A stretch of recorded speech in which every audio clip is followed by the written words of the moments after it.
กับสวัสดีพ่อแม่พี่น้อง FC กันเบิดสู่ผู้สู่คน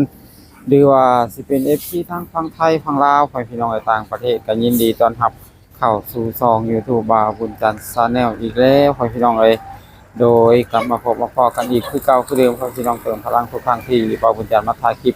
ก่อนอื่นบ่าวบุญจันทร์ก็ขอกราบพ่อแม่พี่น้องฝากกดไลค์กดแชร์กดติดตามกด Subscribe ให้บ่าวบุญจันทร์นำแน่เด้อทุกคนเอ้ย ขอให้ว่าบุญจันทร์มีกำลังแห่งใจทำคลิปต่อไปอีกขอให้พี่น้องเอ้ยโดยเปิดคลิปเปิดภาพออกมาในมื้อนี้ขอให้พี่น้องเอ้ยว่าบุญจันทร์ก็มาถ่ายชีวิตประจำวันของเจ้าของขอให้พี่น้องเนาะโดยได้นำไก่ขอให้พี่น้องเอ้ยมาส่งเมค่าเนาะหรือว่าเมค่าทางแบงขอให้พี่น้องเอ้ยหรือว่าทางแบงไปท่าแขกไปเวียงจันทน์เนาะขอให้พี่น้องเนาะ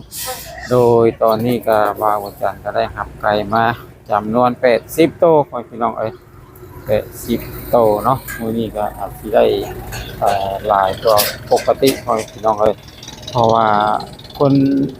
เริ่มขายให้แล้วขอให้พี่น้องเพราะว่ามันเพิ่นสิเฮ็ดบุญบั้งไฟเนาะแต่ละคนก็ต้องกะเกียมเงินไว้ขอให้พี่น้องเอ้ยโดยจังใดก็ไปติดตามรับชมกันขอให้พี่น้องไปดูบรรยากาศทางไก่แบบสดๆขอให้พี่น้องเอ้ยว่าแม่ค้าเพิ่นสิเอาเบิดบ่ห้านเดียวมื้อนี้เนาะพ่อพี่น้องเนาะโดยโอเคพ่อพี่น้องตอนนี้ก็เดินทางมาฮอดทางแบ่งแล้วเป็นที่เรียบร้อยพ่อพี่น้องฮอดห้านปิ้งไก่ใหญ่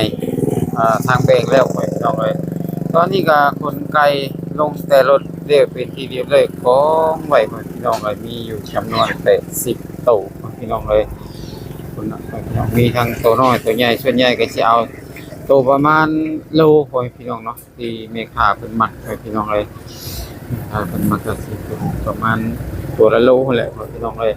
80นี่เฮาขายไปแล้ว20เนาะพอพี่น้องเหลือ60โตพอพี่น้องเลย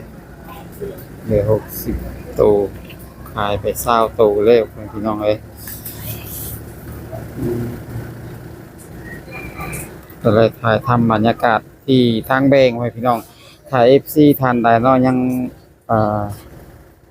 จำความทรงจำเนาะในอดีตให้พี่น้องหรือว่ามา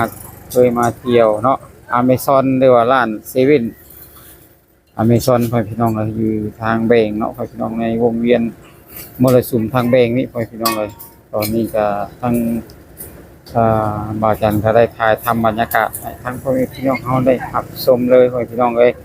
วันนี้ก็ทั้งพ่อค้าก็มาขายทานให้พี่น้องเลยเนาะทางแบงของเขานี่ก็คึกคืนพี่น้องอันนี้จะเป็นทางขึ้นเวียงจันทน์เด้อพี่น้องหรือว่าไปทาเขกเนาะโดยพี่น้องไก่พวกนี้พี่น้องไอ้มีเดโตใหญ่ๆพี่น้องจุ่มนี่เนี่ย40ได้พี่น้องเอ้ย40โตเนาะจุ่มตัวนี้30พี่น้องเอ้ย30โตรวมมาแล้ว70โตพี่น้องเอ้ยเอาลงมามื้อนี้เนาะอันนั้นก็สิเป็นปั๊มน้ำมันพี่น้องแต่ว่าเพิ่นก็ปิดไปหลายมื้อแล้วพี่น้องเพราะว่าบ่มีน้ำมันขายเนาะพี่น้องเนาะโดยนี่กันก็สิได้ไปถ่ายทำทั้งปิ้งไก่ห่านใหญ่ๆเลยพี่น้องพี่น้องเลยคุณน่ะบรรยากาศยามเช้าๆพี่น้องผู้คนก็สิบ่ค่อยดวงลายปานใดเนาะเพราะว่าวันนี้มันเป็นวันพฤหัสพี่น้องเลยนะครับไปเที่ยวห้างปิ้งไก่ไปยาวเลยเนาะพี่น้องเลย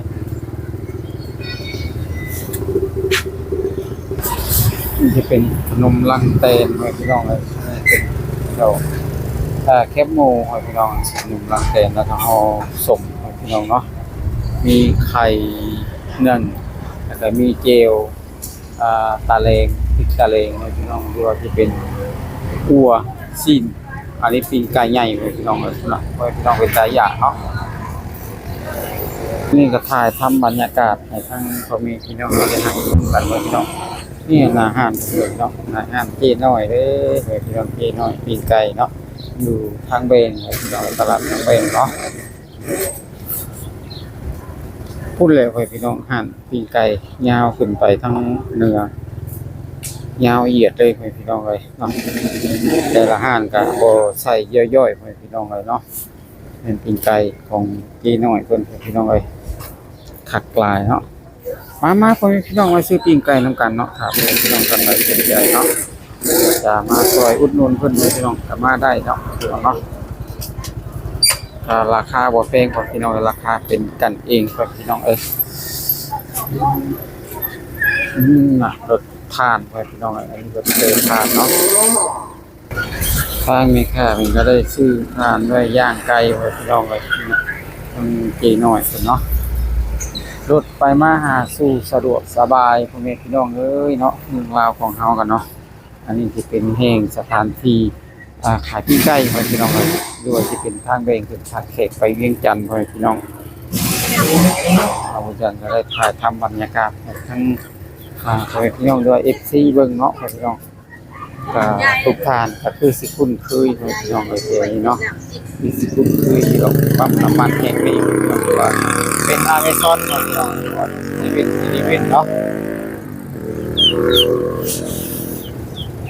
บรรยากาศยามเช้าๆครับพี่น้องเลยสิคืนเนี่ยเนาะถ้าท่านใดเนาะอยากจะรับชมหรือว่าอยากจะเห็นทางเบนคนที่ไปเมืองไทยหรือว่าไปต่างประเทศพี่น้องก็สามารถที่จะรับชมในช่อง YouTube บ่าวบุญจันทร์ได้พี่น้องหรือว่าในคลิปเนาะตอนนี้ก็บ่าวบุญจันทร์ก็ได้ถ่ายทำให้เบิ่งพี่น้องเลยอันนี้เพลงนี่ก็เป็นทางเบงเด้อพี่น้อง FC เนาะหรือว่าสิอยู่ทางต่างประเทศเป็นอาชีพบ่ได้คอยมาเที่ยวพี่น้องเนาะบรรยากาศจะธรรมชาติดีพี่น้องมีแดดสะดวกหน่อยนึงพี่น้องตอนนี้ก็เวลาประมาณ7:30พี่น้องเนาะทุกคนก็คือคลื่นดีที่มีรถใหญ่ไปมาตลอดพี่น้องทางนี้เนาะครับ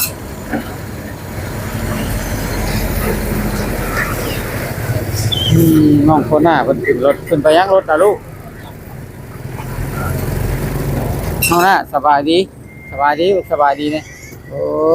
ไปยังมาขายไก่บ่น้องหน้ามายังลูกฮะเป็นยังละผากนะ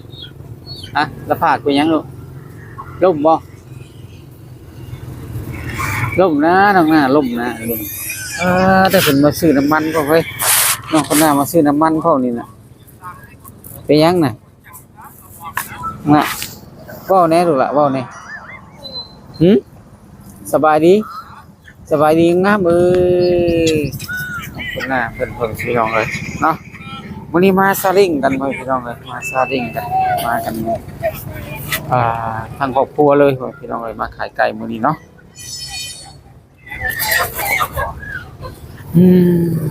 พี่น้องเลยให้พี่น้องได้ติดตามรับชมนี่เด้อพี่น้องคลิปของอาจารย์เนาะถ่ายพิธีประจำวันของพี่น้องเลยตอนนี้มาเอาไก่มาขายพี่น้องเนาะโดยชีวิตของอาจารย์ก็ได้ต่างสิได้เทคซ้ำขายไก่นี่แหละพี่น้องเลยเนาะ